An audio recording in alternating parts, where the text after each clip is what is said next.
ஃப்ளிப்கார்ட்டில் ஒரு பயங்கரமான ஸ்கேமில் மாட்டிக்கிட்டேன். நைட்டும் பகலும் கண்ணு முழிச்சு வேலை பார்த்து சம்பாதிச்ச ஒரு மாத சம்பளத்தை அப்படியே என்னோட கண்ணு முன்னாடியே ஒரு செகண்டில் என்னை விட்டு போயிடுச்சு. இந்த வீட்டில் என்ன பார்க்க போகிறோன்னா, ஒரு ப்ராடக்டை நான் ஃப்ளிப்கார்ட்டில் ஆர்டர் பண்ணேன். அந்த ஒரு ப்ராடக்ட் எனக்கு டெலிவரி ஆகாமல் டெலிவரி ஸ்டேட்டஸ் மாறிடுச்சு. ஃப்ளிப்கார்ட் கஸ்டமர் கேரில் ரீச் பண்ணலான்னு சொல்லிட்டு ட்விட்டரில் நான் இதுமாதிரி என்ன இஷ்யூஸை சொன்னேன். அந்த இஷ்யூஸ் கீழே ஒரு ஸ்கேமர் வந்தான். அதனால் எனக்கு மிகப்பெரிய சம்பவமே நடந்துருச்சு. இந்த வீடியோவில் இதை பற்றி தான் பேச போகிறோம். இந்த வீடியோ எடுக்கிறதுக்கான ரீசன் ஒரு அவேர்னஸாக இருக்கணுன்றதுக்காக அந்த வீடியோவை நான் மேக் பண்ணுறேன். இந்த வீடியோஸ் எவ்வளோ வியூஸ் போகலான்றதுலாம் எனக்கு மேட்டரே கிடையாது. எத்தனை பேர் பார்க்குறாங்களோ அத்தனை பேர்த்துக்கும் இந்த வீடியோ யூஸ்ஃபுல்லாக இருக்கும்ன்றதுக்காக தான் இந்த வீடியோவை நான் எடுக்கிறேன். சரிங்க, வீடியோக்குள்ளே போயிடலாம்.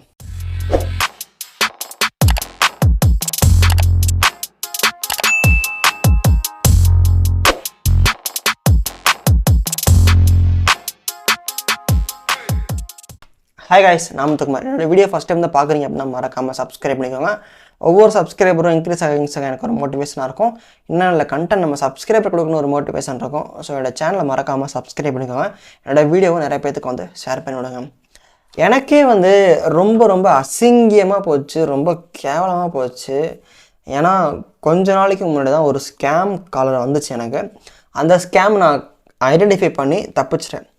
ரீசண்டாக ஒரு 4 to 5 டேஸ்க்கு முன்னாடி ஒரு பயங்கரமான ஸ்கேமில் மாட்டிக்கிட்டேன். அந்த ஸ்கேம்னால் என்னோட ஒரு மாத சம்பளத்தையுமே இழந்துட்டேன். என்ன நடந்துச்சுன்னு தெரியுமா அவங்க எல்லாத்துக்குமே? அதுதான் சொல்ல போகிறேன். ஃப்ளிப்கார்ட்டில் ஒரு ஆர்டர் ப்ளேஸ் பண்ணேன். ஒரு செருப்பு ப்ளேஸ் பண்ணேன். அந்த செருப்பு டெலிவரி டேட் எங்கேயோ இருந்துச்சு. ஆனால் அதுக்கு முன்னாடியே டெலிவரி மேன் கால் பண்ணி இது மாதிரி உங்கள் ப்ராடக்ட் வந்துடுச்சு, நீங்கள் எப்போ வாங்கிக்கிறீங்கன்ற மாதிரி கேட்டாங்க. இது மாதிரி மதியானம் நான் டெலிவரி பண்ணுறேன்ற மாதிரியும் அந்த டெலிவரி மேனும் சொன்னாங்க. ஆக்சுவலி நான் வாங்கவே இல்லை. பட் ஆனால் என்னோட டெலிவரி ஆக வேண்டிய அந்த ஒரு மெட்டீரியல் அந்த ஒரு ப்ராடக்ட் டெலிவரி ஆகிடுச்சு அப்படின்ற மாதிரி ஒரு ஸ்டேட்டஸ் மாறிடுச்சு. ஆனால் ஆக்சுவலி நான் அந்த ஒரு ப்ராடக்டை என் கையில் கூட வாங்கவே இல்லை. ஆனால் டெலிவரி மேன் அப்படி ஸ்டேட்டஸ் மாற்றிட்டாங்க அப்படின்றதுனால, ஏன்னா நான் ஆல்ரெடி அந்த ஒரு ப்ராடக்ட்டுக்கு என்னோடய கார்டை யூஸ் பண்ணி நான் பே பண்ணிட்டேன். அதனால ஒருவேளை நம்ம பே பண்ணதுனால டெலிவரி மேன் காசு நம்மக்கிட்ட வாங்க தேவையில்ல, சரி நம்ம ஸ்டேட்டஸை மாற்றிட்டு நம்ம ப்ராடக்டை எடுத்துகிட்டு போயிடலான்னு நினச்சிட்டு நானும் திங்க் பண்ணேன் ஒரு ஸ்டேஜில். சரி, ஓகே அப்படின்னு சொல்லிட்டு என்னோடய லொக்கேஷன்லேருந்து நியரஸ்ட்டு ஹப்பில் போய் நம்ம பார்க்கலாம் கேட்கலான்னு சொல்லிட்டு அது ஒரு தாட்டாக இருந்துச்சு. இன்னொரு விஷயம் என்னென்னா, இப்போ தான் ரீசண்டாக ஜியோவில் ஒரு 50 rupees ஸ்கேம் நடந்துச்சு எனக்கு. அந்த 50 rupeesஸை நான் ஒரு 14 days கழித்து எனக்கு ரீஃபண்ட் வர வச்சேன். சரி, ஓகே, இது எப்படி வர வச்சேன் அப்படின்னா ட்விட்டரை யூஸ் பண்ணி தான் நான் வர வச்சேன். சரி, இந்த ஒரு ஃப்ளிப்கார்ட் ஸ்கேமையுமே நம்ம ட்விட்டரில் போட்டு ட்விட்டரில் போட்டு அந்த ஃப்ளிப்கார்ட் எல்லாத்தையுமே டேக் பண்ணால் கண்டிப்பாக ஃப்ளிப்கார்ட்டில் சைட்லேருந்து ரெஸ்பான்ஸ் வரும்னு நினச்சிட்டு நானும் என்னோடய கொரிஸ் எல்லாத்தையுமே அந்த ஃப்ளிப்கார்ட்டில் போட்டேன். ஃப்ளிப்கார்ட்டில் போட்டதுக்கப்புறம் ஃப்ளிப்கார்ட்டோட ஒரிஜினல் வெப்சைட் அவங்களே அது மாதிரி கொரிஸ் இருந்தால் சொல்லுங்கன்னு சொல்லிட்டு தனியாக ப்ரைவேட் மெசேஜில் சொல்லுங்கன்னு சொல்லிட்டு சொல்லியிருந்தாங்க. ஒரு 4 to 5 hours I think so, இல்லாட்டி ஒரு 14 hours இருக்கும். எனக்கு அவங்க சொன்ன கொரிஸ் எல்லாத்தையுமே நான் சொல்லிட்டேன். இது மாதிரி எனக்கு ப்ராடக்ட் நான் வாங்காமே டெலிவரி ஸ்டேட்டஸ் மாறிடுச்சு. ஆக்சுவலி நான் ப்ராடக்டை கையில் கூட வாங்கலை, இப்போ நான் என்ன பண்ணுறது அப்படின்ற மாதிரி என்னோடய கொரிஸாக நான் சொல்லியிருந்தேன். அதுக்கு கன்சர்ன் பீப்புள்ஸ் அவங்களை காண்டாக்ட் பண்ணுவாங்க, இமெயில் ஆர் ஃபோனில் காண்டாக்ட் பண்ணுவாங்க. இந்த ஒரு பாயிண்ட் எனக்கு ரெஜிஸ்டர் ஆச்சு மைண்டில்.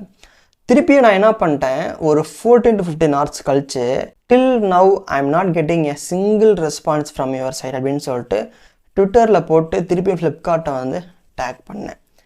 டேக் பண்ணதுக்கப்புறம் கொஞ்ச நேரத்தில் ஃப்ளிப்கார்ட் கஸ்டமர் சப்போர்ட்டுன்னு சொல்லிட்டு ஒரு ஐடியிலேருந்து ரிப்ளை வந்துச்சு. அந்த ஒரு ஐடியில் தான் நான் பயங்கரமான ஒரு ஸ்கேமில் மாட்டிக்கிட்டேன். நான் பண்ண தப்பு என்ன தெரியுமா, அந்த ஒரு ஃப்ளிப்கார்ட் ஐடி, அந்த ஃப்ளிப்கார்ட் கஸ்டமர் சப்போர்ட்டுன்னு அந்த ஐடியை நான் வெரிஃபிகேஷன் பண்ணாமல் விட்டுட்டேன். அது ஒரிஜினல் ஐடி தானா அப்படின்னு சொல்லிட்டு. ஆனால் ஸ்கேம்லாம் முடிஞ்சதுக்கப்புறம் அந்த ஒரு ஐடியை ஓப்பன் பண்ணி பார்த்தா ரொம்ப மினிமம் நம்பர் ஆஃப் ஃபாலோவர்ஸ் இருந்துச்சு. முதையே நான் வந்து அதை ஆக்சுவலாக பார்த்துருந்தேன்னா இந்த ஒரு ஸ்கேமே நடந்திருக்காது. அந்த ஒரு ஆக்சுவலி எப்படி ஸ்கேம் நடந்துச்சுன்னா, இது மாதிரி எனக்கு வந்து எந்த ஒரு ரெஸ்பான்ஸ் வரல உங்கள் சைட்லேருந்துன்னு சொல்லிவிட்டு கீழே வந்து ஒரு ரெஸ்பான்ஸ் வந்துருந்துச்சு, ஃப்ளிப்கார்ட் கஸ்டமர் சப்போர்ட்டுன்னு சொல்லிட்டு. ஆக்சுவலி அது வந்து ஒரு ஸ்கேம் காலர். அதில் என்ன மென்ஷன் பண்ணியிருந்தாங்கன்னா, இது மாதிரி உங்களுக்கு என்ன கொரீஸ் இருந்தாலுமே இந்த நம்பருக்கு காண்டாக்ட் பண்ணுங்கள் அப்படின்ற மாதிரி சொல்லியிருந்தாங்க. நானும் ஃப்ராங்காக வந்து அந்த ஒரு நம்பருக்கு வந்து கால் பண்ணி I have some queries like இது மாதிரி என்னோடய ப்ராடக்ட் வந்து டெலிவரி ஆகாமல் டெலிவரி ஸ்டேட்டஸ் சேஞ்ச் ஆச்சுன்னு சொன்னேன். உடனே அந்த பர்சன் வந்து கேட்குற கேள்வி என்ன தெரியுமா, உங்களோட ஆர்டர் ஐடியில் கடைசி 4 நம்பரை சொல்லுங்கன்னு சொல்லலாம். நானும் சொல்லிவிட்டு அவன் வந்து வெரிஃபிகேஷன் பண்ணிட்டான். வெரிஃபிகேஷன் பண்ணதுக்கப்புறம் மிகப்பெரிய விஷயம் நடந்துச்சு. என்னென்னு கேட்டிங்கன்னா, உங்களோட வாட்ஸ்அப்புக்கு வீடியோ கால் பண்ணிட்டான். நானும் வந்து அட்டன் பண்ணிட்டேன். ஆக்சுவலி அட்டன் பண்ணதுக்கப்புறம் பேசுகிறான், இது மாதிரி உங்கள் ஸ்க்ரீனை ஷேர் பண்ணுங்கன்னு சொல்கிறான். ஆக்சுவலி என்ன நடந்துச்சுன்னு தெரியாமல் நானும் ஷேர் பண்ணிட்டேன். ஷேர் பண்ணதுக்கப்புறம் ஒரு சில விஷயத்துக்குள்ளெல்லாம் போக சொல்கிறான். ஒரு சில வெப்சைட்டு, ஃப்ளிப்கார்ட்டு இது மாதிரி விஷயங்கள் எல்லாத்துக்குமே போக சொல்கிறான். அப்புறம் இதுமாதிரி ஃப்ளிப்கார்ட்டில் போங்கன்னு சொல்கிறான். நானும் ஃப்ராங்காக வந்து ஃப்ளிப்கார்ட்டுக்குள்ளே போகிறேன். ஃப்ளிப்கார்ட்டுக்குள்ளே போனதுக்கப்புறம் அந்த நம்மளோட கார்டு டீட்டெயில்ஸ் இருக்கும்ல, டெபிட் கார்டு, கிரெடிட் கார்டு, அந்த ஒரு கார்டு டீட்டெயில்ஸ்குள்ளே வந்து நம்ம எங்கே சேவ் பண்ணியிருக்கோமோ கண்டிப்பாக அந்த இடத்துக்குள்ளே போக சொல்கிறான். ஏன்னா நம்ம ஒரு தடவை யூஸ் பண்ணோன்னா அது ஆட்டோ சேவ் ஆயிரும். அப்போ அந்த ஒரு இடத்துக்கு போக சொன்னதுக்கப்புறம் அந்த ஸ்கேம் காலர் வந்து இன்னொரு சிஸ்டம் வந்து ஓப்பன் பண்ணி வைக்கிறான். அதில் ஏதோ ஒரு ப்ராடக்ட் வந்து ஆர்டர் போடுற மாதிரி ரெடியாக வச்சுருக்கான். நம்மளோட அந்த ஒரு கார்டு டீட்டெயில்ஸ் நம்பர் எடுத்து அவனோட சிஸ்டத்தில் போட்டு என்ட்ரு கொடுத்தானா, இப்போ ஒரு கார்டு யூஸ் பண்ணுறோன்னா அந்த கார்டு ஓனரோட நம்பருக்கு ஓடிபி வரும்ல, அதே மாதிரி அந்த கார்டு டீட்டெயில்ஸ் போட்டதுக்கப்புறம் டக்குன்னு ஒரு ஓடிபி வருது எனக்கு. நான் வேறு ஸ்க்ரீன் வேறு ஷேர் பண்ணியிருக்கேன். ஷேர் பண்ணனால அந்த ஓடிபியை பார்த்துட்டு டக்குன்னு அவன் ஓடிபியை போட்டுறான். போட்டதுக்கப்புறம் ஒரு 20,000 வந்து டக்குன்னு என்னோடய அமௌண்ட் வந்து போயிடுச்சு. அந்த ஓடிபி வந்ததுக்கப்புறம் நான் கட் பண்ணிட்டேன். ஆனால் அந்த ஓடிபியை பார்த்து அவன் வந்து போட்டு டக்குன்னு 20,000 வந்து எடுத்துட்டான் என் கார்டில் இருந்து. ஐயோ அப்படின்னு நானே நினச்சேன், என்னடா இப்படி போய் மாட்டிக்கிட்டோமே, என்னடா இப்போதான்டா ஒரு ஸ்கேம்லேருந்து நம்ம தப்பிச்சு வந்தோம், இப்போ போய் இன்னொரு ஸ்கேமில் மாட்டிக்கிட்டோமேடா அப்படின்னு சொல்லிட்டு அப்படியே பயங்கர ஒரு என்ன பண்ணுறதுனே தெரியல. அதுக்கப்புறம் என்ன பண்ணுறேன், நான் வந்து இது மாதிரி சைபர் செக்யூரிட்டிலாம் வந்து கம்ப்ளைண்ட் ரைஸ் பண்ணுறேன்.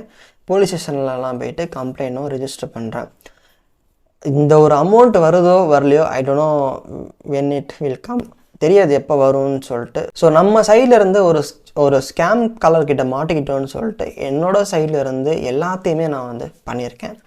அதுக்கப்புறம் நான் என்ன பண்ணுறேன், அவங்ககிட்டே வந்து பேசுகிறேன், இது மாதிரி என்னோடய அமௌண்ட்டை ரீஃபண்ட் பண்ணு, இல்லாட்டி எனக்கு இருக்க பொலிட்டிக்கல் பவர் வச்சு உன்னை வந்து இருக்கிற இடம் இல்லாமல் அழிச்சிடுவேன் அப்படின்ற மாதிரி நான் வந்து சொன்னேன். அதெல்லாம் பார்த்துட்டு அவன் என்ன பண்ணிட்டான்னா, இது மாதிரி please attend my call again, I will refund your money அப்படின்ற மாதிரி திருப்பி சொல்லிட்டே தான். சரி ஓகேன்னு சொல்லிட்டு திருப்பி நம்ம போய் அட்டன் பண்ணுனா திருப்பி வந்து வாட்ஸ்அப்பில் வீடியோ கால் பண்ணுறான். திருப்பி நீங்கள் வந்து ஸ்க்ரீனை ஷேர் பண்ணுங்கள் அப்படின்ற மாதிரி சொல்கிறோம். இல்லை இனிமேல் வந்து நம்ம ஷேர் பண்ணோன்னா இருக்கிற மணியை நம்மக்கிட்ட இருந்து பிடுங்கிடுவான்னு சொல்லிட்டு ஆக்சுவலி நான் ஸ்க்ரீன்லாம் வந்து நான் ஷேர் பண்ணவே இல்லை. என்னோடய ஃப்ரெண்டு நம்பருக்கு வேணால் ஜிபே நம்பர் தரேன், இல்லாட்டி நான் வந்து என்னோடய கியூஆர் கோடு தரேன், இந்த கியூஆர் கோடுக்கு நீ எவ்வளோ அமௌண்ட் என்லேருந்து எடுத்தியோ அதை ஒழுங்காக மரியாதையாக எனக்கு அனுப்பிச்சுடு அப்படின்ற மாதிரியும் நான் சொல்லி பார்த்துட்டேன். இல்லை நீ வந்து வாட்ஸ்அப் வா, வீடியோ கால் பண்ணு, ஸ்க்ரீனை ஷேர் பண்ணு, நான் சொல்கிறதெல்லாம் பண்ணு, இதை தான் வந்து திருப்பி சொல்கிறான். ஒரு ஸ்டேஜில் நீ என்ன வேணால் பண்ணிக்கோ, நீ கம்ப்ளைண்ட் வேணால் கொடுத்துக்கோ, உன் மண்ணை தர முடியாது அப்படின்ற ஸ்டேஜுக்கு வந்து போயிடுச்சு. ஆனால் அந்த ஓடிபி போட்டு என் மணி எடுத்தாங்களா 20,000, அதுக்கப்புறம் வந்து ஆட்டோமேட்டிக்காக அந்த ஒரு கார்டு சைடில் வந்து கூப்பிட்டாங்க, இது மாதிரி நீங்கள் 20,000 வந்து இப்போ எடுத்தீங்களான்னு சொல்லிட்டு. இல்லைன்னு சொல்லனால கார்டை பிளாக் பண்ணிவிடுவான்னு கேட்டாங்க. கார்டை பிளாக் பண்ணிவிடுங்கன்னு சொல்லிட்டு வேறு ஒரு புது கார்டு நம்மளோட சேர்த்து வந்துருச்சு. ஆனால் இப்போ இந்த 20,000 வந்து நான் வந்து எனக்கே ரொம்ப கேவலமாக இருக்குது. இப்படின்றதுக்குள்ளார வந்து டக்குன்னு ஒரு ஸ்கேமில் போய் மாட்டேன்னு. ஆக்சுவலி இது வந்து எனக்கும் என்னோடய ஃப்ரெண்டுக்கும் நடந்துச்சு இந்த ஸ்கேமு. என் ஃப்ரெண்டு தான் வந்து இது மாதிரி ஃப்ளிப்கார்ட்டில் இது மாதிரி பண்ணிட்டாங்கடான்னு சொன்னான்.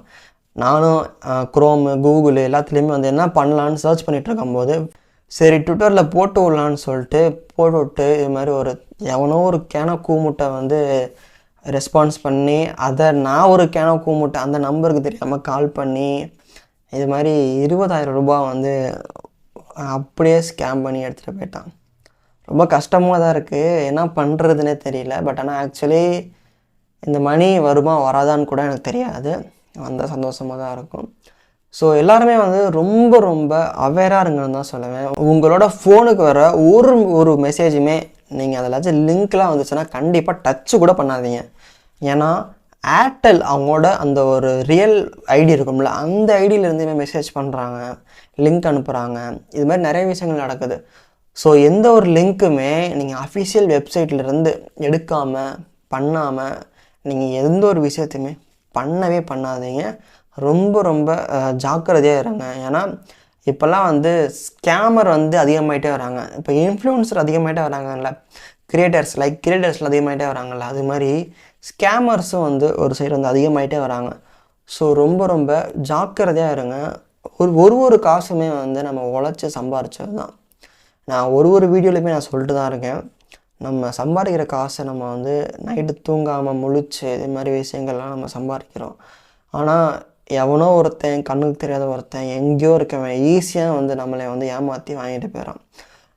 நம்மளோட காசை நம்ம தான் வந்து ரொம்ப பாதுகாப்பாக வச்சுக்கணுன்றத இந்த ஒரு இன்சிடெண்ட் மூலயமா நான் வந்து தெரிஞ்சுக்கிட்டேன். ஸோ எல்லாமே வந்து மணி அட்லீஸ்ட் வந்து உங்களோட சேலரியிலேருந்து ஒரு 5%, 10%, அட்லீஸ்ட் ஒரு 20% ஆச்சும் சேவ் பண்ணி வைங்க. ஒரு லாங் இயர்ஸ் கழித்து அந்த 20% மணி வந்து மந்த்லி 20%ன்றது இயர்லின்றது உங்களுக்கு ஒரு சேவிங்ஸாக வந்து இருக்கும். ஸோ எல்லாருமே try to save your money for your future தான் சொல்லுவேன். ஏன்னா ஈஸியாக வந்து QR கோட் இருக்குது, ஸ்கேனர் இருக்குது, ஜிபே, ஃபோன்பே இருக்குது, எல்லாமே வந்து ஸ்கேன் பண்ணி நம்ம வந்து மணியை வந்து ஸ்பெண்ட் பண்ணுறோம். ஒரு மாதத்துக்கு எவ்வளோ ஸ்பெண்ட் பண்ணுறோம், ஒரு நாளைக்கு எவ்வளோ ஸ்பெண்ட் பண்ணுறோன்னு கூட தெரியாமல் ஈஸியாக ஸ்கேன் பண்ணிவிட்டு போயிடுறோம். ஸோ எல்லாமே வந்து ரொம்ப ரொம்ப ஜாக்கிரதையாக இருங்க.